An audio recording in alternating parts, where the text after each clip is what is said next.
नमस्कार दर्शक बंधु मु लिप्सा आपन को स्वागत करुच्ची आम जे न्यूज को। ढेंकानाल ता 11/2 स्थानीय रंजा छक खेल पड़िया ठारे ढेंकानाल दुग्ध व्यवसायी संघर एक बंधु मिलन अनुष्ठित हो जाइछि।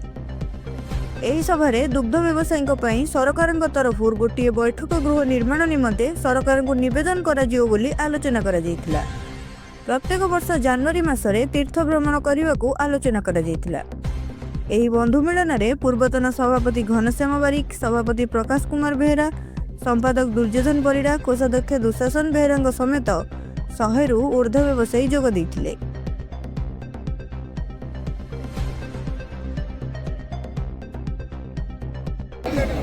ना घनश्याम बारिक घर हूँ तोरहबा।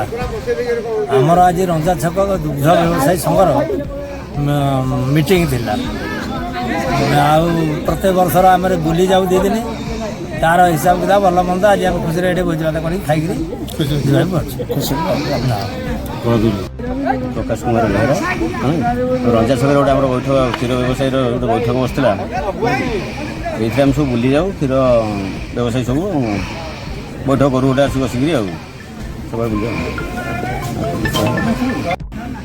जय जगन्नाथ, जय श्रीराम। आमे आज आमर ढेंकानाल जिलार सबू दुग्ध व्यवसायी भाई माने 100 रु ऊर्ध्व आम आज रंजा स्थित खेल पड़िया एक बंधुमिलन सभा अनुष्ठित होता। मु दुर्योधन परिड़ा आम दुग्ध व्यवसायी संघर संपादक भाव कार्य करुँची। आमर प्रतिवर्ष जनवरी 20 बाहर को तीर्थभ्रमण कर जाऊ।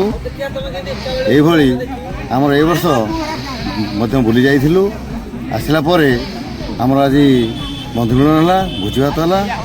आम खुशी बासी भोजी भात खाई घर को जीवु। आमर व्यवसाय पे असुविधा रहा आम जो खोला जगार बैठक करुचु भाई मान भर आलोचना चलला। सरकार तरफ आमको अनुमोदन गोटे गृहटे कले आम खुशी हूँ।